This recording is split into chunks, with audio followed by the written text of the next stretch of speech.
بینەرانی بەڕێز و کاتتان باش بەخێربێنەوە بۆ ئاڵلقەیەکی دیکەی ڕوانگە. لە بەرنامەی ڕابردوودا باسی شەڕی سنەمان کردیە کە بە نەوروزی خوێناوی سنا ناسراوە. دوو میوانمان تێدا بەشدار بوون، دکتۆر حسێنی خەلیقی وەروەها کاک بابەشێخی ناسری. تاو جێگا باسمان کرد کە دوای شەڕەکە چەند لە کاربەدەستانی کۆماری ئیسلامی هاتنە نێو شارەکە و دەستیان بەو توێش کرد.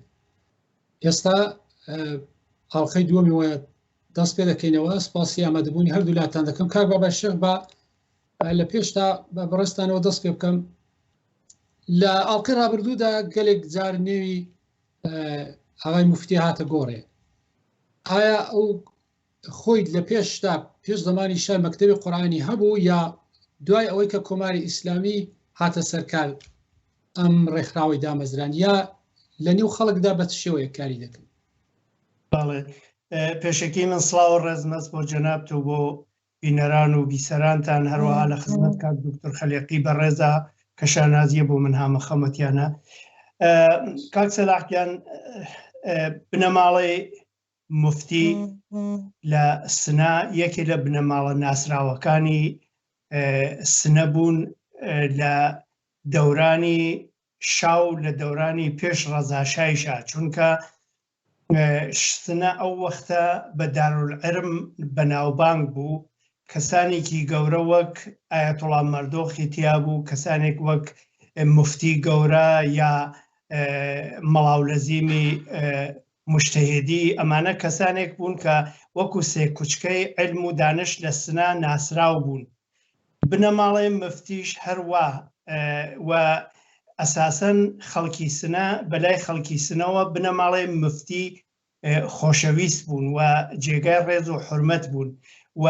تا ڕادەیە وەک لای خۆمان ئەیانوت مفتی خوێنی پێخۆشە کریا، مفتی گەورە. ئاغای ئەحمەدی موفتیزادەش یەکێ لە کوڕە زیرەک و بلیمەتەکانی ئاغای مفتی گەورە بوو کە وەک چون ئێمە بە حکمیەوە کاک دکتۆرە زانێ بە حکمی خزمایەتی و هەم لە ڕێگەی ماڵی خەزورەمەوە هەم لە ڕێگەی خۆمانەوە ناسراوی و تێکەڵاویمان بوو، یەکترینمان ئەناسی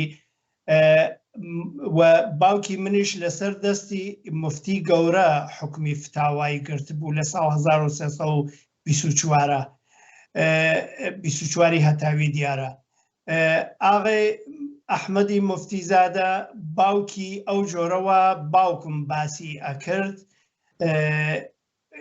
هەمیشە ئەیوت ئەم کوڕمە کوڕێکی سربزێوە و زیرەکە و خوا ڕەحمی لێ بکە، ئەوە باسی کردووە. ئاغای موفتیزادە خۆی لە ساڵی 42 لە جەرەیانی بە کۆمەڵگرتنەکەی کوردستانە کە حدود 330 نەفەرێ لە مکریان و مەریوان و سنە و ئەمانە گیریا، لە ساڵی 42 21 نەفەر لە سنا گیریان. باوکی من یەکێک لەوان بوو، کاک سەیعەلی ڕەحمانی و سێستێ قیبرای کە ئیعدام کردیا لەوان بوو و ئاغای موفتیزادەیش یەکێ لەوانە بوو کە لەسەر بەتاوانی لایەنگری لە شۆڕش و بەتاوانی لایەنگری لە حەزبی دموکرات چووە زیندان. حتا من وێنەیەکم هەست لە کۆبوونەوەیکیانە کە لە ساڵی 42 لەبەر مەرخەکەی هەمڕۆڵا گیراوە ئاغای موفتیزادە لەناو کۆمەڵی لە خزمانی ئێمە دانیشتون. ئەو وەختە تا ڕادەیە زۆر گەنج بوون لە کۆبوونەوەیکە هاتێنەسە و لە هەمڕۆڵا کۆبوونەسە و دوای ئەوە لە ساڵەکانی 50 ئاغای موفتیزادە ڕەنگە کاک دکتۆر باشتر لەو پەیوەندیە ئاگادار بێت، لە مزگەوتەکانی خیابانی فەرەحە دوو مزگەوت بوو. ئەو وەختە ئێمە گەنج بووین لە تەک دوانسیانێ لە ڕەفێقەکانمانە نگەهبانیمانەدا، حراسەتی مزگەوتەکانمانە کرد بۆمە پۆلیس و کەڵانتەری و ساواکۆمانە نەڕژن ئاگاداریان کەن. کۆڕۆ کۆمەڵی بوو لە مزگەوتەکانە، سخۆنڕانی بوو خەڵکە کرد و لەگەڵ خەڵکا وتوێژیە کرد. هەر بە حکمی ئەوە لە سنا ئاغای موفتیزادە پایگای کۆمەڵایەتی هەبوو، بەڵام ئیتر بەداخەوە دەکریا لەوە ئاوای لێنێت و وەکو پتانسیلێکی باش و وەکو کەسایەتیکی مثبەتی خەڵکی سنە و ئەساسەن ئەکریا خەڵکی کوردستان و خەڵکی سنە و لە سنەوە دەور و بەراوخوار ئاوا دابەش نەکرێن بەسەر دوو بەشی مەکتەبی و بەشی شۆڕەشە. بەڵێ ئاغای مفتیزادە ئینسانێکی بەناوبانگ بوو لە سنە. بەڵێ کاک دکتور لە ئاڵقەی ڕابردوو ئاماژەت بە ئەوە کردکە و لەگەڵ کاربەدەستانی کۆماری ئیسلامی یەک لەوان ئایەتوڵڵا باشتی کاتبوویەوە قسەتان کرد و توێشتا کرد. لەو کاتەدا ئاخرەکەی لەگەڵ ئاغای ئەحمەدی مفتی چۆن ساغبوونەوە؟ ئایا هەمووتان پێکەوە دانیشتن کە لەگەڵ کاربەدەستانی کۆماری ئیسلامی قسە بکەن؟ ئێمە کاتێک کە کۆبوونەوەمان کرد شۆڕای ئینقیلابات و قسەمان کرد باسی ئەوەم کرد وتم کاک ئەحمەدی موفتیزادە دکتۆر خوسەوی مەرحوم سارمەدین سادق وەزیری بێهروز سلێمانی شەید بێروز سلێمانی شەید سدیق کەمانگەر دکتۆر یۆنسی ئەمن کاک حەسەنی شەمسی زاوای مەرحوم مامۆستا شێعزەدین ئەوانە لە کۆبوونەوەکە بووین لەگەڵ هەیەتی شۆرای ئینقیلابە کە تاڵەغانی و ڕەفسەنجانی و بەنی سەدر و دکتۆر بەهەشتی و ئەوانە بوون. ئێمە لەوێ بووین. باسەکە کە دەسی پێکرد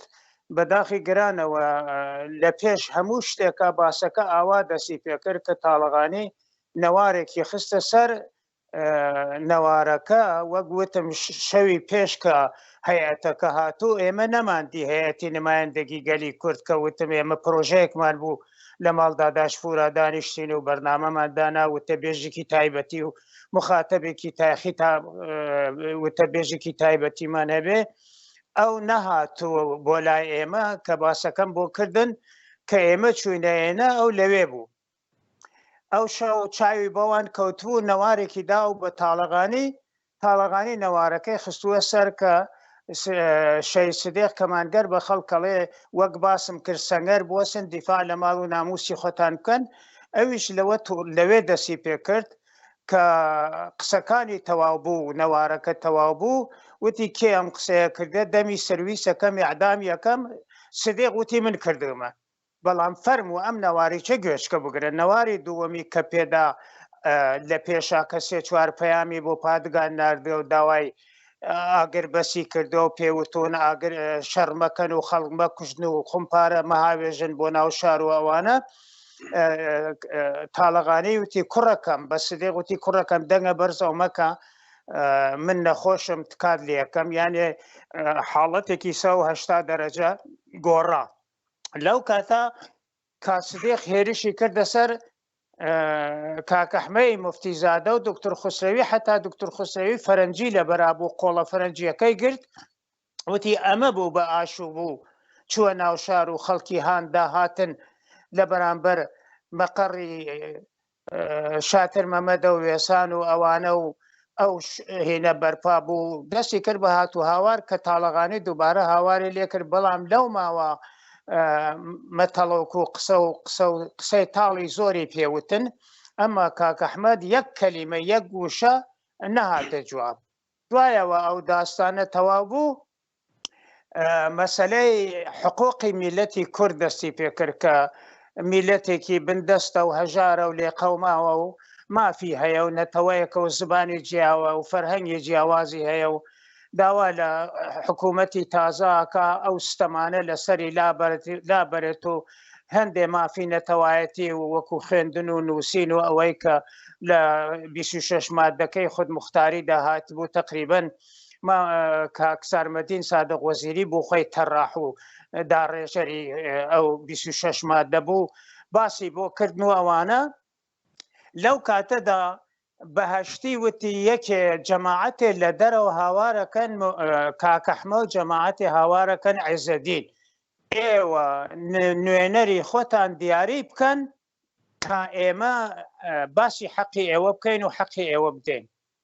لەو وەختا دکتۆر یۆنسی بانە یادی بەخێر وتی دکتۆر خۆ من ناتوانم قسە بکەم چون لەگەڵ هەیەتەکە هاتووم تکات لێەکەم تۆ بڕێ جوابیان بەرەو قسە بکە بە منیش دەستم بەرزە و کرد پرسیارم لە مامۆستا عیزەدین کرد هەر بە ئەنقەستی چاوکارم کرد لەوانم پرسیار نەکرد چونکە بەلای منەوە مامۆستا عیزەدین ڕیشی سپی بوو مەلا بوو لەوانیش بە مەلاتر مەزانین وەکو مەلا سەیرم کرد باوتم مامۆستا عیزەدینی ڕێگامە دەی قسە لەسەر قسەکانی دکتۆر بەهەشتی کەیل وتی فەرموو وتی جەنابەت کێت بەهەشتی منیش وتم من فڵانە کەسم ئەگەر لە بیرێ بێ لە دەورەی کنکوری دکتۆرا من و تۆ بە یەکەوە بووین بەڵام تۆ پێت عیب بوو لە تەکێمە ئیمتیحان بێ ئیسە بوویتە سە خاوەندە سەڵات خەڵک ناناسیەوە با بگوزەرێ من مامۆستای زانکۆم لە تەورێزم و خەڵکی ئەم شارەم دوای باسم کرد وتم پرسیارێکم هەیە لێ جەناب وتی فەرموو وتم ئایا ئەو حکوومەتە ئێوە سبێنێ پێکی دێنن حکوومەتێکی ئیسلامیە یا دموکراتیکە وتی تەبیعی حکوومەتێکی ئیسلامیە وتم باشە تۆ فقی ئیسلام و شریعەتی ئیسلام و قانونی ئیسلامە خوێندگە لە قانونی ئیسلامە هاتووە ئەگەر مناڵێک ماڵێکی بوو نەیتوانی تەسەڕف لە ماڵەکەیاکە لەبەر ئەوە بلوغی عەقڵی نەگەیوە قەیەمێک و سەرپەرستێکی بۆ دیاریەکەن بۆ ئەوە ماڵەکەی نەفەوتێ ئەگەر شێت بوو نەیزانی تەسەڕف لە ماڵەکەیاکە باس قەیم و سەرپەرستێکی بۆ دروستەکەن بۆ ئەوە ماڵەکەی مەحفوظ بێ و حەقەکەی نەفەوتێ ئێوە دای بنن ئێمە یا شێتین یا مناڵ حەقمان هەیە یانیمانە ئەگەر مەبەستە چیت ئەو دوو ڕێبەرە خوا لێمان بسێنێ باس ئێمە هەر حەقمان هەیە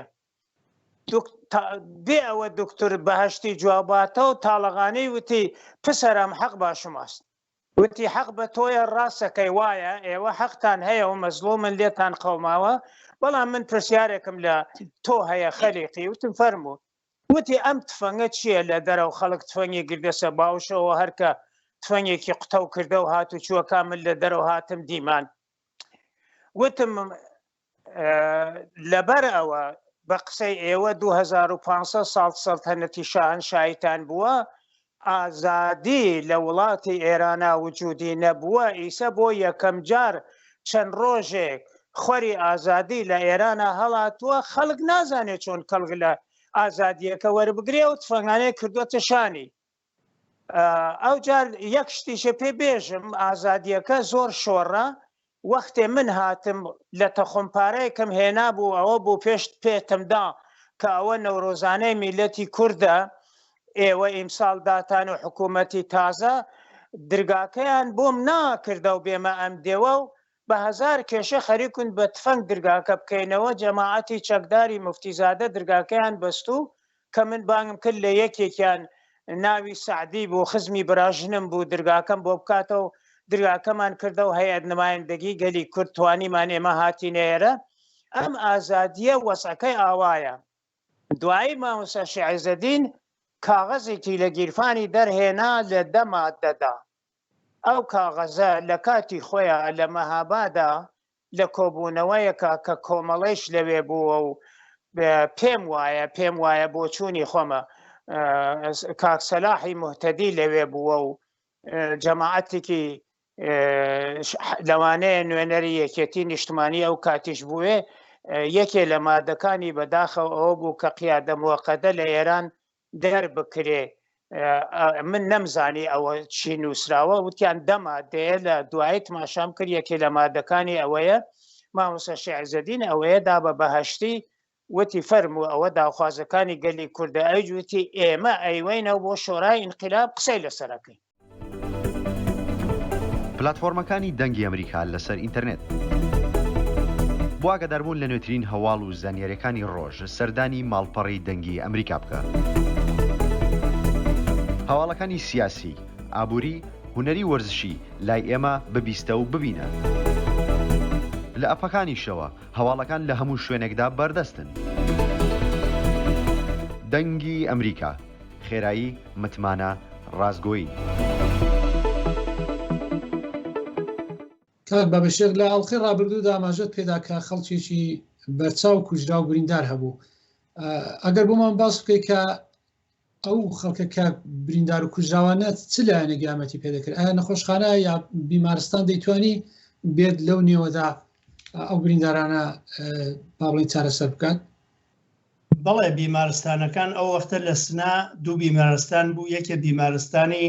پەهلەوی کە بوو بە بیمارستانی قەناع، یەکێ بیمارستانی تر کە لە منتەقەی بەقەوڵ قەساوخانەی سنا بوو لە بەڵێ لە گریاشانە بوو.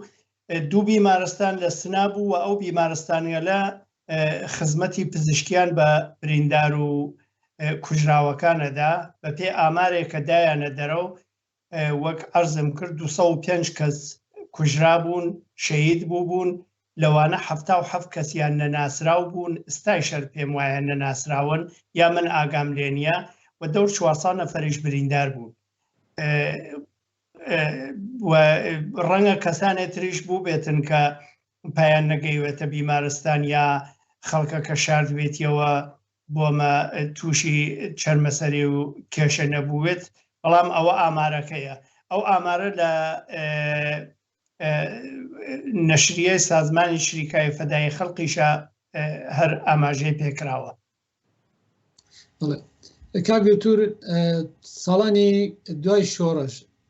گەلێ خەڵک باسی ئەوان دەکرد کە ئایەتوڵا تاڵقانی ڕوانگەی سەبارەت بە مەسەلەی کورد جیاوازی هەیە لەگەڵ ئایەتوڵاکانی دیکە. ئەتوی لەو کۆبوونەوەی کە ئێوە تاڵەقانیتان دی لەگەڵتان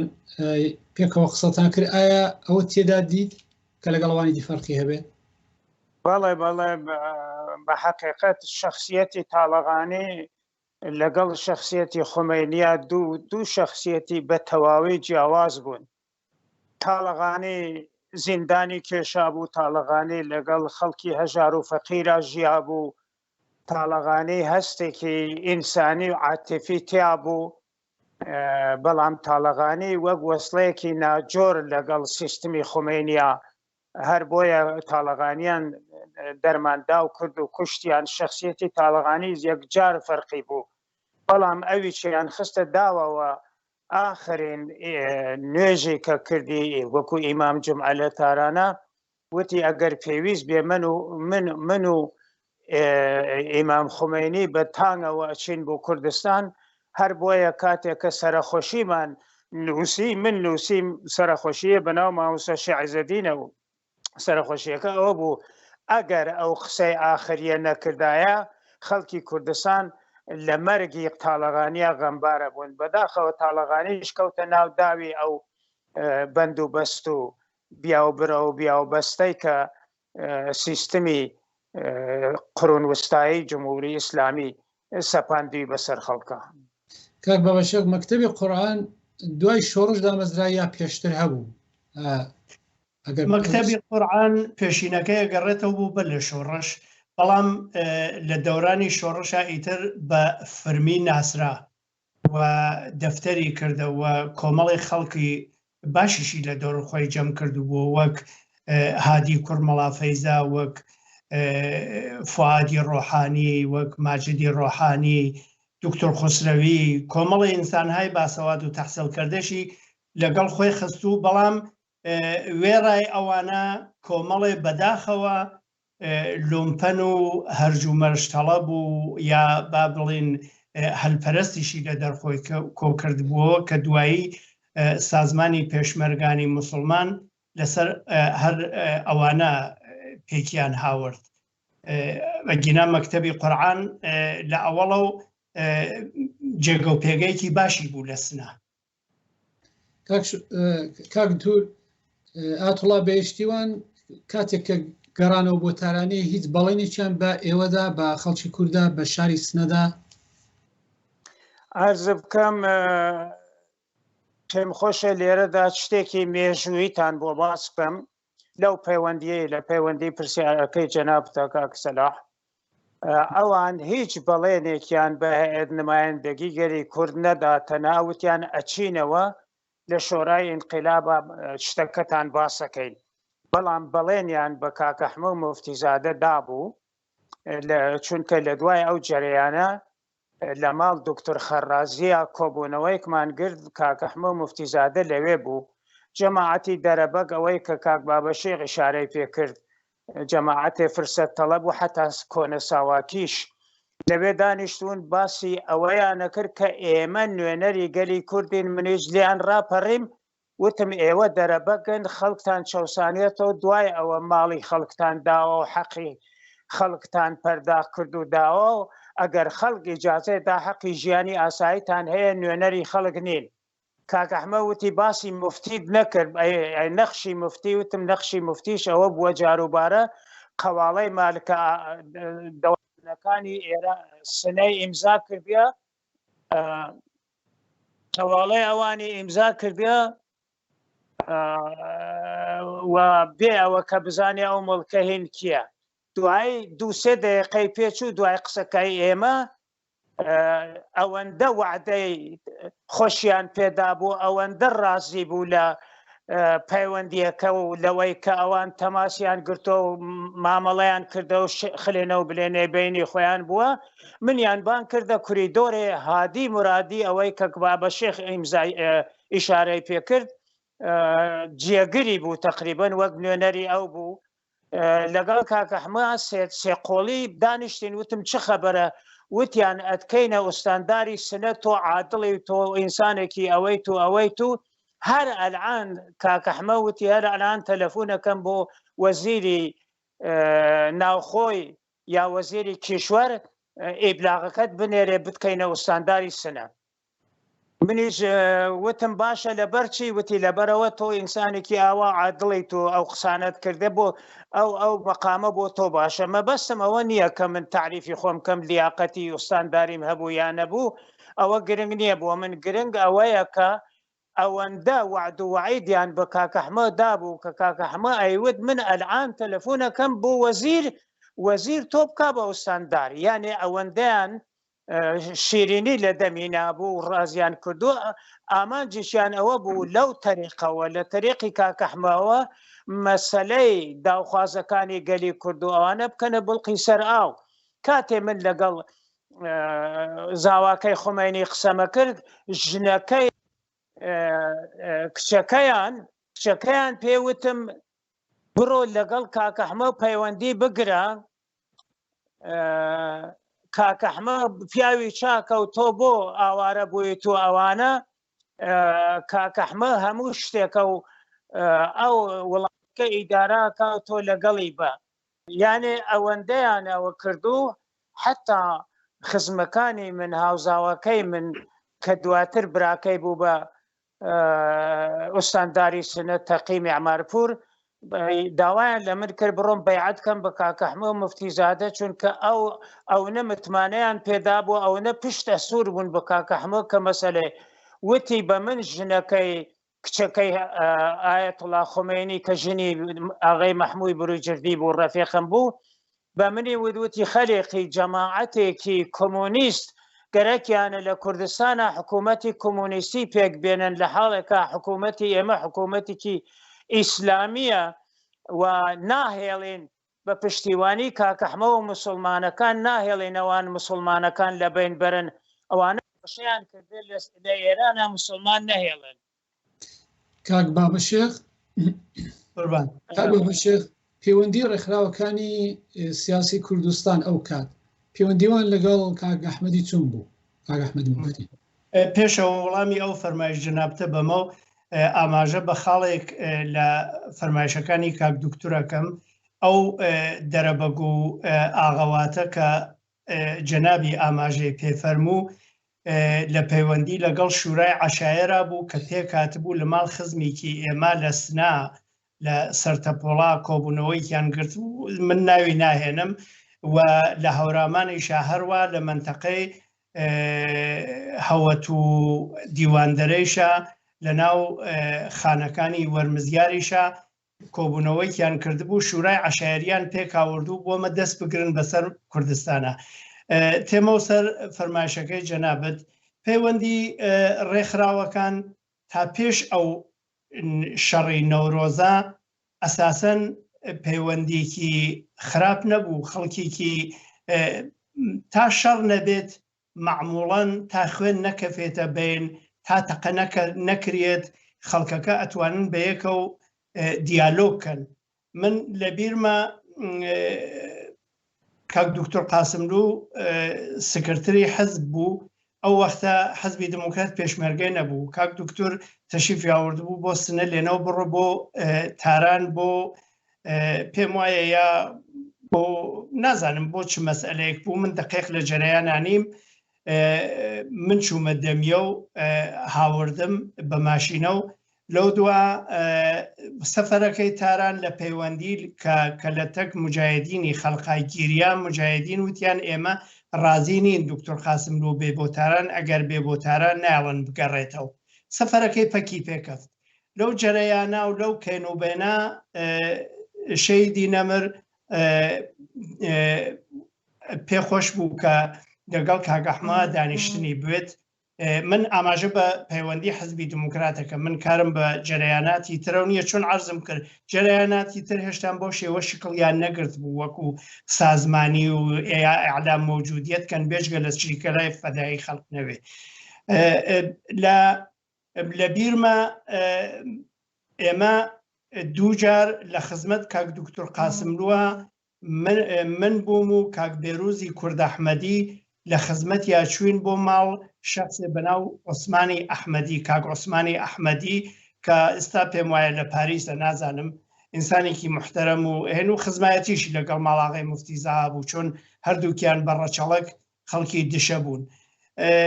دوو جار لە ماڵی کاک عوسمانی ئەحمەدیە کاک دکتۆر دانیشتن لەگەڵ ئاغای موفتی زاها و مزاکرەیەکی توولانیشیان بوو. ئەوە وەک کابرای بەناوبانگەژێ بۆ مێژووی دەڵێم ڕەنگەوە لە هیچ کوێنێکە منعکس نەکریاوێتەوە. جاری سێوەم ئێمە قەرار وا بوو کە بە نەتیجە بگەن و تەوافقنامەیەک ئیمزا بکرێت یا تەوافقنامەیەک بنووسرێت و کاک ئەحمەد لەو مەوازەعەوە قەرار و بیبێت پاشە گەز بوێتەوە. ئێمە چوین لە ئەو وەختە ئاغای ماجد ڕۆحانی جوانێکی تازە پێگەیشتوو بوو، ئەوێتە خۆشکەزا، پێم وایە ئەگەر هاوڵ نەکردوێتە خۆشکەزا کاک ئەحمەد. ماجد ڕۆحانی لەبان تەلاری ماڵەکە و ئێمە زەنگماندا وتی کاک ئەحمەد نییە و ئامادە نییە، یانێ ڕەسمەن بۆ جاری سێوەمی تر پەکیان پێخست. حەزەکەم ئەوەیشی پێ ئیزافەکەم کە کاک ئەحمەد سەرڕایەوە کە خۆی تەمایلاتێکی بوو بێت بەرەو لای حکوومەتی ئیسلامی یا حکوومەتی مەزهەبی، بەڵام کۆمەڵی خەڵکیش لە دەوریا بوون کە تاثیری ڕاستەوخۆیان لەسەری بوو. لەوانە کاک دکتۆریش باش یەناسێ کەسێک بوو بەناو عەبدوڵای موفتیزادە کە برای کاک ئەحمەد بوو، ئینسانێکی فەوقولعادە، ئینسانێکی نازانم میسە لە حەیاتە باوەڕ ناکەم ماوێت پشتەری مردوویش دروست نییە، بەڵام ئینسانێکی موزی بوو، ئینسانێکی بە قەوڵ ڕادیکاڵ بوو، ئینسانێکی ئەو پەڕی ئەگەر بمای ڕەنگەیسە کەفتایەتە تەک داعش. وەک عەرزم کرد کاک ئەحمەد موفتیزادە تا پێش نەورۆزی خوێناوی ڕەوابەتێکی خراپ لە بەدی ناکرا. هەروواکە عەرزم کرد حەزبی دموکراتیش لەگەڵ یا دوو دەفع دانیشتنی بوو کە شەخصی دکتۆر قاسملوو لەو دانیشتنا بوو. زۆر سپاس یادوولاتان دەکەم دکتۆر حسێنی خەلیقی، کاک باباشێخ ناسری بۆ ئاڵقەی دووەم کە بەشداریتان کرد. هەڵبەت ئاڵقەی سیامیش لە هەفتەی دابێت درێژە پێدەن. سپاسی هاوکاری هەردوولاتان دەکەم. سپاس بۆ ئێوەی بەڕێزیش. سپاس سەرچاوەکەم بەختەوەر بنیا. بینەرانی بەڕێز تا ئاڵقەی سێهەمی ڕوانگە جارێکی دیکە پێک دەگەینەوە، هەر بژین و سەرکەوتوو بن.